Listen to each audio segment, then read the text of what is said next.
Hello and welcome back to my channel. My name is Miranda and today we're going to be doing something a little bit different. The most self-indulgent video that I could possibly do.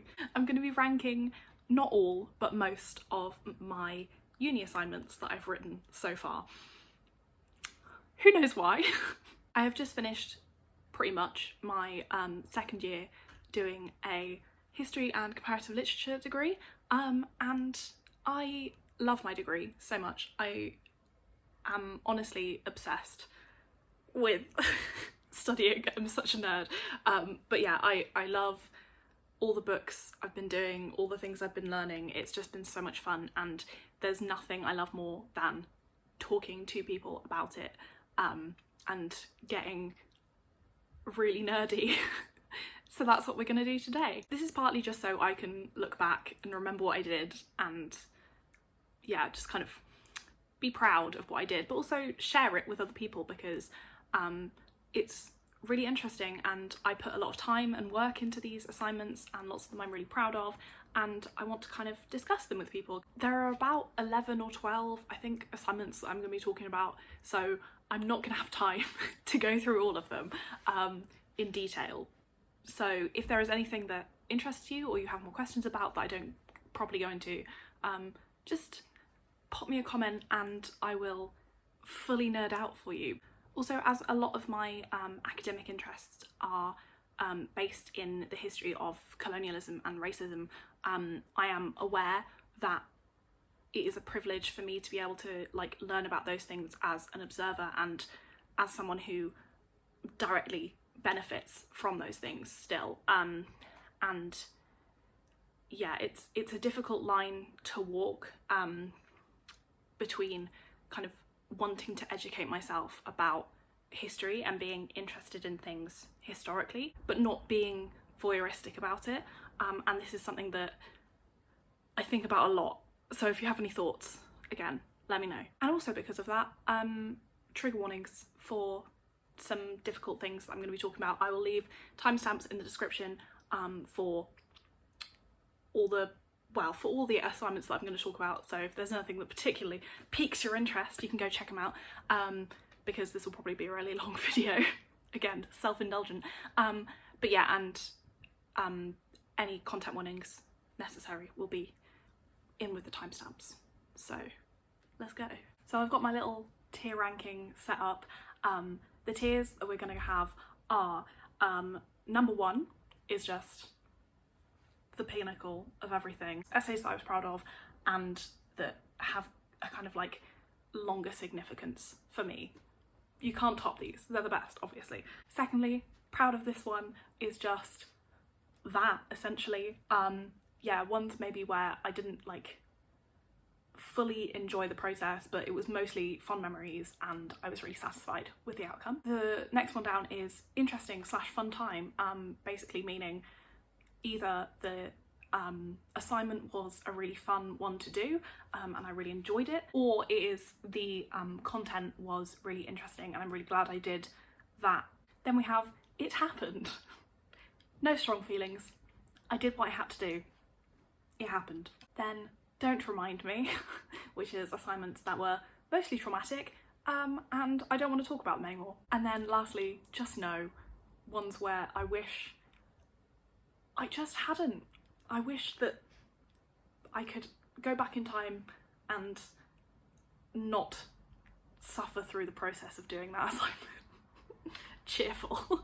So the first essay I ever wrote was a history essay, and it was about the match strikes of 1888. The question was, did the match strikes deliver the success those involved in them had hoped? So essentially the match strikes happened in 1888 because of kind of wage problems in London, in I think one particular factory, I can't remember now, and then it kind of spread across other factories. It had been building for a long time, but that particular strike earned lots of media coverage and lots of kind of attention, and then sort of sparked a new kind of workers movement called the New Unionism movement, but that was kind of overlooked as an outcome of the match strikes for a long time. People kind of saw it more as like a thing that was due to men, essentially, instead of the match workers striking, who were predominantly women. So this essay was a real struggle because it was my first ever essay, like I said, and I mean, not my first ever essay, my first ever uni essay, which are very different to ones that you write in A-level. So it was a whole new experience for me. I didn't know what the hell I was doing. Also, I really enjoyed it because I was able to kind of go down like the rabbit hole of research and like finding new paths to explore for the first time, which is so much fun, and I was super proud of it at the end, and it obviously holds a special place in my heart for being the first essay that I wrote when I was at uni. So yeah, I think it's gonna go in proud of this because I am proud of it, and I think it was a good one, and little baby Randa, she did so well. I'm so proud of her. Next we have a comparative literature essay about two adaptations of The Turn of the Screw by Henry James, which is a book I do not particularly like, ironically, but these two adaptations are good, and they're kind of inspired by The Turn of the Screw. They change quite a lot. So I wrote this essay about Poor Girl by Elizabeth Taylor, and The Innocents, directed by Jack Clayton. It's a 1961 film, and it's kind of creepy. I don't remember this essay particularly well, but it was really fun writing about, I was writing about the presentation of sexuality in them, and I think I wrote a lot about how sexuality was kind of assigned to characters by other characters without their consent, but mostly what I remember from it is desperately trying to find the book that the short story appears in, because I only had a PDF, so I couldn't cite it. So I think just because I don't remember this one very well, it's gonna go in It Happened. Now, the next one, an incredible assignment. This, I had to do a presentation on some kind of public history. So people did like museums and films and TV shows, things like that. You could do like documentaries or whatever. But my group did a Jack the Ripper walking tour. What was so great about this is that I fully expected it to be like properly sensationalizing the kind of, you know, the killings, and sort of talking about like, oh, the mystery of who like Jack the Ripper is, but actually it was really like refreshing, and the guy who was presenting it focused a lot more on the women as people, and kind of the wider social context around yeah, like late Victorian London, and it was really funny because afterwards I went up to him and said like, thank you so much for doing this, because I really expected this to be like a kind of, you know, oh, and then they had their wombs ripped out. That's a bit graphic, isn't it? Nasty. So I thanked him for that, and he was like, oh yeah, have you read The Five by Hallie Rubenhold? And I was like, my man, I knew it.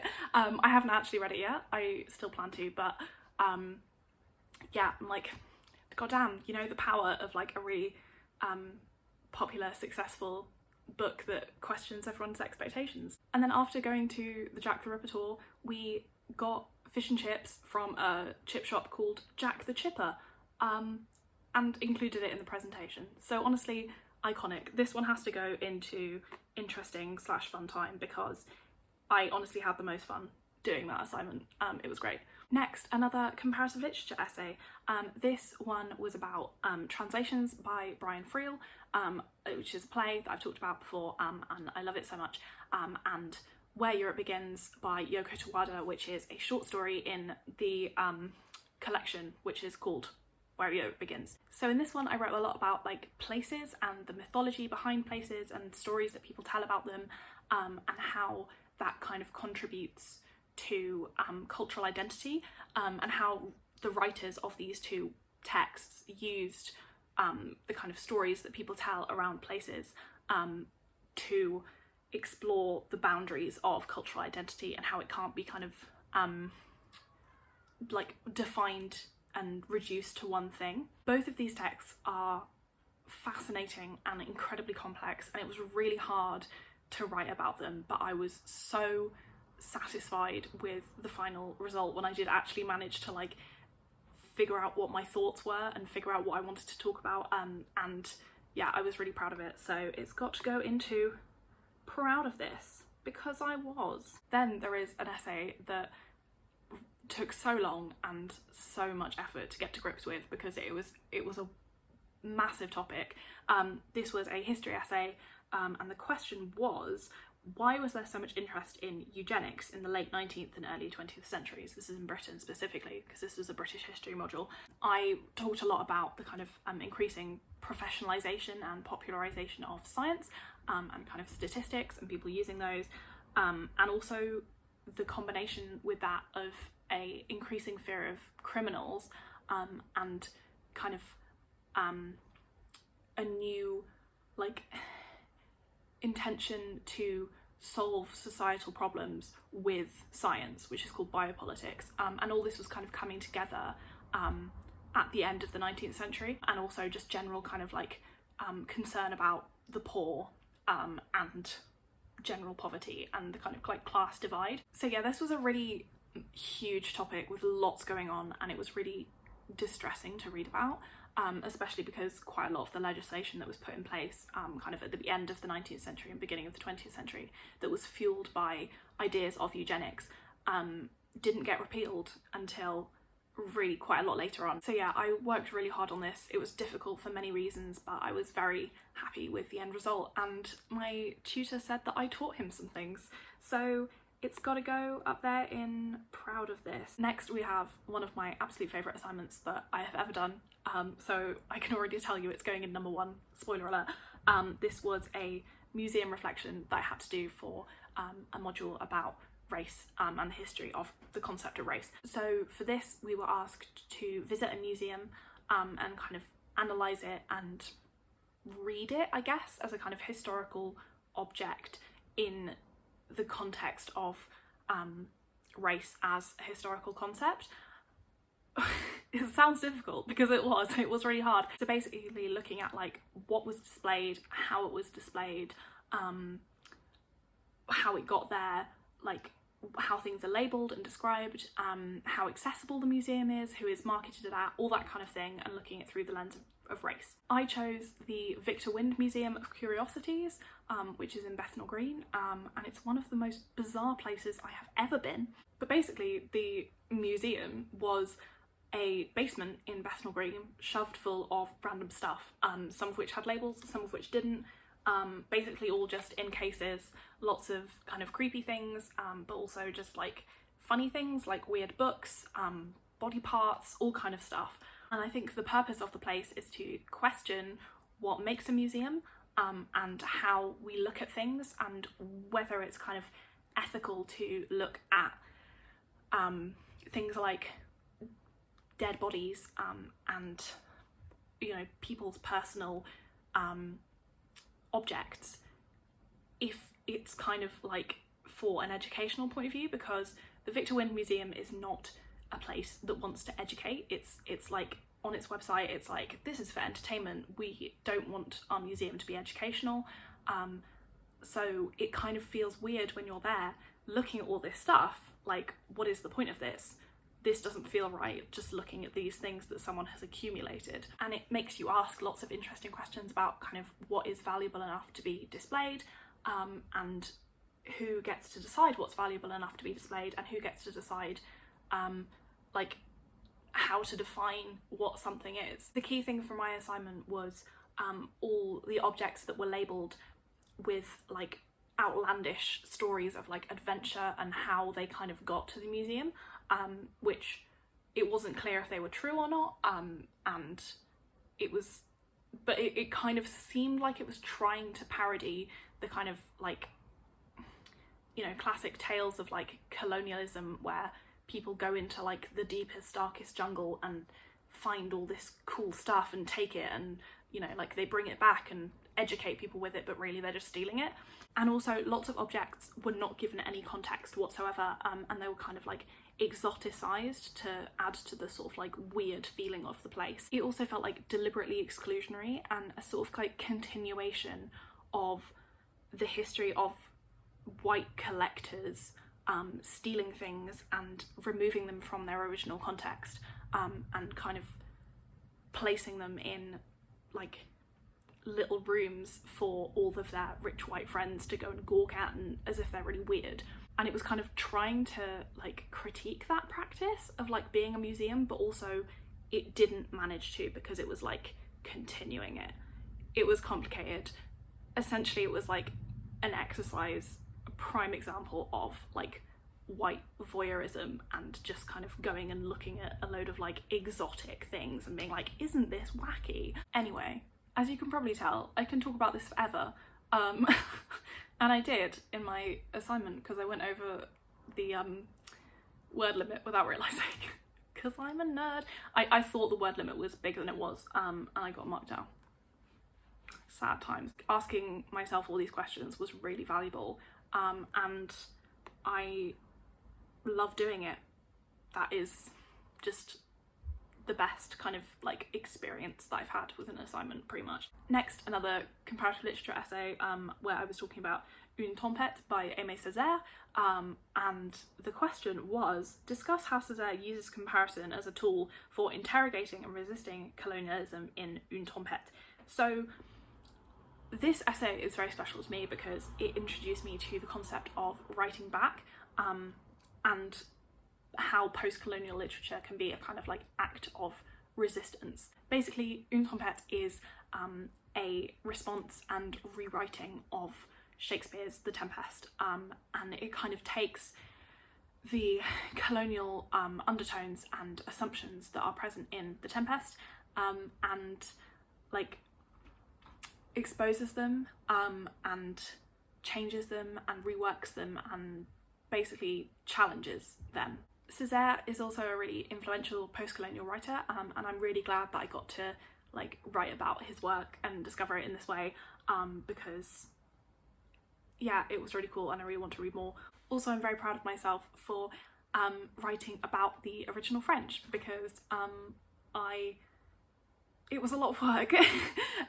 But yeah, most of the time in comparative literature I rely on translations, and I didn't have to do that. I wrote about the original French text, and that was really fun. So yeah, I'm gonna put this in Proud of This, which is where most of my ones are going at the moment, but don't worry, once we get onto second year and I get depressed, it will not be this good. Next, another history essay. The question for this one was, to what extent did Britain become a multicultural society in the second half of the 20th century? So this is one of the most modern essays I've written. I could see the effects of what I was reading about in the present world. Like, I was writing about how the British government treated immigrants of colour from like the 1950s up to like the 80s. That was the period I was focusing on, while people were being unjustly deported. Like, there was a direct correlation between what was happening and like what I was reading, which was quite jarring, but also, like, you know, again, a privilege for me to learn about it like that way through my university. This one taught me a lot about how Britain kind of tries to uphold itself and construct itself as a progressive, welcoming country, while simultaneously demonising its own citizens, and the way that it does that has not changed very much at all. Yeah, I'm really glad I did this one when I did. It was interesting, and a topic that I got really invested in, and I'm really glad that I did it. So it's going in interesting / fun time. Then we have the last essay that I wrote for my first year, which basically showed me what I'm interested in terms of history and history study. So for that, I am very grateful for it. The question was, in what ways has black peril been used in colonial and post-colonial societies, and to what ends? So basically, black peril is the invented idea that black men are hypersexual, and pose a threat of sexual violence to white women. And it was used to distract from how white men would routinely and systematically abuse women of colour, and also it was used to justify the control of black men. There were episodes in colonies called Black Peril Panics, where black men were accused of sexual violence en masse, and often not even accused, like they were just punished for existing. This is a huge and complicated set of events, and there's a lot that goes into it. And what I've realised from doing the research for this essay was how intrinsically linked together imperialism and gender and sexuality are, and how race and sexuality have been constructed often kind of in tandem for the purposes of colonialism. Basically, this essay blew my mind and now I want to kind of write my dissertation on this subject, so it kind of has to go at the top, really. Alrighty, we are 43 minutes into filming and now we're on second year. My god, this is a lot, isn't it? So next we have an amazing assignment. Basically we had to do a podcast in groups about a piece of culture or a text, this light is ridiculous, that was about witches in some way, and looking at how the presentation of witches in our kind of chosen thing was linked to the kind of historical context of witchcraft and like the treatment of women. My group chose American Horror Story Coven, which was perfect, and we had the most fun. In the section that I did, I talked a lot about the like presentation of witches and how it was linked to womanhood, because historically witches have been kind of presented as a sort of corruption of all that is ideally feminine. And I talked about how all the witches in Coven are women and how their experience of being witches is inherently linked to their experience of being women in a kind of modern world, and how they use their supernatural powers in situations where women are typically robbed of agency. Anyway, I really liked my bit in the podcast. It was a really fun assignment to do, but I didn't have that much input in the rest of it, so I'm going to put it in interesting / fun time. Here is where it goes downhill, folks. So the next one is my book review that I did for my module on totalitarianism. Yeah, the less said about this the better, really. This was the first academic book review I ever wrote. It was incredibly stressful and confusing. I didn't know what the hell I was doing. The book wasn't good. It was about imperialism in Nazi ideology. It was incredibly depressing and not very well argued, so I really hated doing it. I don't think the actual thing that I wrote was that bad, but it was a bad time, so we're going to put it in.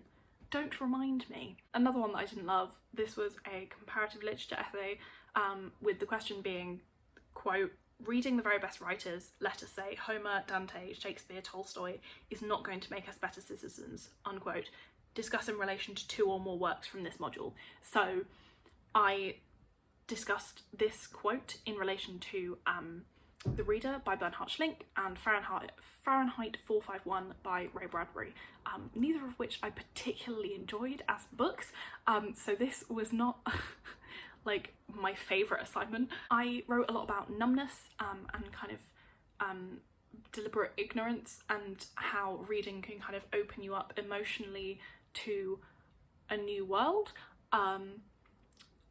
but also the books are very, very ambiguous about the kind of power of reading to actually make you better, so that was interesting. It happened. I wrote it. That's all I can really say. Next, Dorian Gray. So this was the shit. I love this module so much. This was the same module that I had to do the Witches podcast for. It was an amazing module. And for this assignment we had to write a commentary, which is basically an essay but without secondary literature, aka dreamy. And in the commentary we were comparing 2 short texts from the module. I chose to do 2 passages from chapter 9 of The Picture of Dorian Gray by Oscar Wilde, and the passages are from the same point in the chapter but from 2 different versions of the book. So one of them was from a version published in a magazine originally, and this other version was published as the book a couple of years later. This assignment was wonderful because essentially I just got to do a massive nerdy deep dive into all the queer coding in these 2 little extracts, which is a lot, and how it was kind of changed from the original to the second version so that all the queerness was still in there, it was kind of just more coded so that it could be kind of like defended against. You know, like you could point to bits of evidence and say, look, it's not actually gay though, which is then what Oscar Wilde had to do when he was tried for gross indecency. The way this book is written so that the queerness is there for people who are looking for it, but also not obvious, like it's hidden, is absolutely brilliant, and I had the most fun writing this. It's so great, and I also did pretty well, so there's that, and for that it has to go in number 1 because it was just the shit. Next, the essay that I had to write for my module on totalitarianism.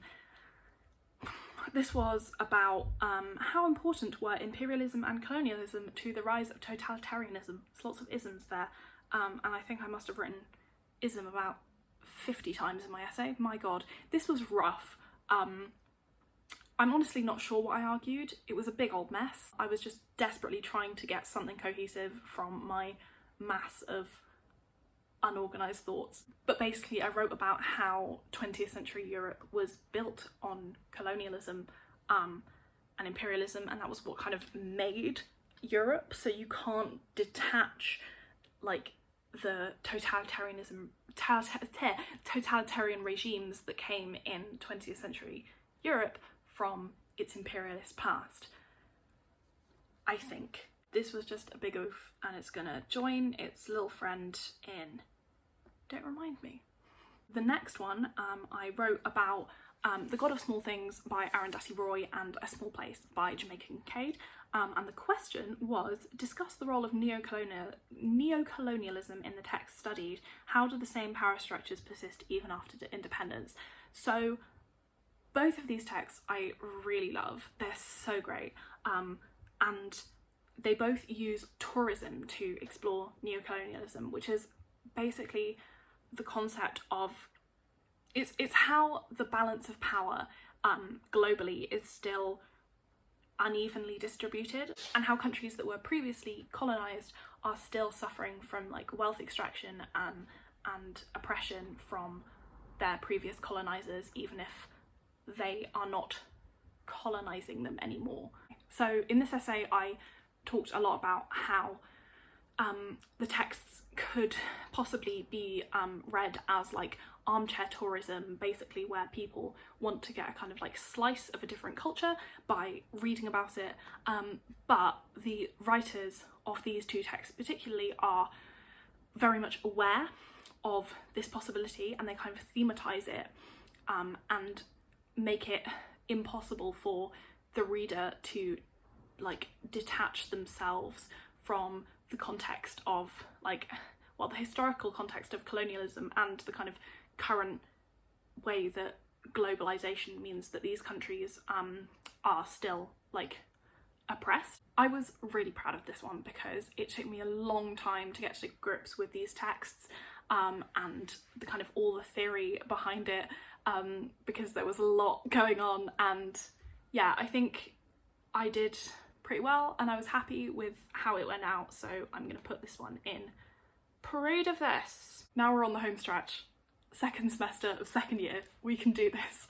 So we're starting off strong with this. This was the second book review that I wrote, and it was horrible. I hated this so much. Yeah, I disliked this even more than the first book review because the book I chose was awful. I actually talked about it in my March wrap-up, so if you're interested about hearing me roast this guy even more, go ahead and watch that. But yeah, basically it was a racist book about the history of the East India Company, and it was also deeply boring, and I hated writing it, I hated reading it. It's got to go in just no. No. Then I had to write a blog post about some kind of contemporary event relating to post-colonial Africa, and kind of explore the historical context behind that event. I wrote about the relationship between Algeria and France, and the history of how the two countries have treated the Algerian War of Independence and kind of used it politically. I got super into this topic, and it was an interesting time. Then a history essay. To what extent was colonial psychiatry a means of social control, specifically in British colonies? Basically, I wrote about how, despite the fact that asylums for colonised people weren't like a widely used means of social control because like not loads of people were institutionalised, they were still significant because a lot of historians have kind of diminished the significance of colonial asylums because they weren't like, you know, there weren't loads of people in them, essentially, even though the practices within colonial asylums and the kind of theories of psychiatry in the colonies were used to uphold colonial power. I mean, because they were part of like the colonial institutions. I barely remember writing this one, despite the fact that it was about a month ago. So it's gonna go in It Happened. Next is one of the hardest essays that I've ever had to write, which was about the Rwandan genocide in 1994. So the question was either the post-colonial period or the colonial period more responsible for the genocide in Rwanda in 1994? I don't want to get into this too much because it is a really distressing topic, but also I knew very little about this before writing this essay, and I'm really glad that I did do it because it was really eye-opening. Rwanda has a really long and interesting history, and I'm glad I know more about it now, although it did make me very sad. So I think that one's going to go into interesting because I did find it really interesting learning about something that I knew basically nothing about. We're almost there, folks. So then I have an essay about the East India Company. So the question was, what agency did subaltern groups exercise over the company's development? So subaltern groups are basically people who are excluded from the archives, and in terms of the East India Company, that basically means anyone who wasn't a rich white man. What's new? So I wrote about native soldiers serving the company, native merchants and intermediaries, and also English and native women as two separate groups because obviously they had very different experiences. I really enjoyed looking into the impact of people who are dismissed in East India Company history, especially kind of like because I had to do quite a lot of digging to find like evidence of these people and show that they did have agency, and that was really enjoyable. And I think I did a good job of showing that they had an important role to play. So I'm going to put that one in. Proud of this. Then last, and not quite least, but pretty close, is the last essay I wrote this term, and it wasn't fun. This was about Lady Macbeth of Mtsensk by Nikolai Leskov, which is a really interesting book, but by this point in the term, I was dead. I was done. I had just written like 3 essays back to back. That's the ice cream van. I wrote about female characters, which was interesting because essentially the main character in Lady Macbeth of Mtsensk is a kind of almost like proto-feminist. I'm so bored with my life. I'm gonna like leave my husband and have an affair with this hot guy. But also Nikolai wanted to show the horrible effects of female emancipation that he so deeply feared, so he turns her into a child murderer. Basically, I wrote about how the main character gaslight gatekeep girl bosses her way through life, and despite the fact that she murders 4 people, she still remains in control. I was so tired by the time I wrote this. I feel like I just detached from myself and produced it by the force of sheer desperation. Not my best work. It's gonna go in Don't Remind Me because I don't want to think about it anymore. So there we go. There's my ranking of almost every single uni assignment I've done. No, this is not all of them. This is a curated list of the most interesting ones. I hope you enjoyed this. If you've made it this far, I'm incredibly impressed because God knows I wouldn't have done. If you have made it this far, I am really grateful. Thank you very much for watching. And again, if you have any questions about any of these fascinating topics, I will do my best to answer them. Obviously, I'm not an expert. I just did some writing on them at some point, but I can go revisit my notes and spread the educational love to people. So yeah, anyway, thank you for watching. I will see you very soon.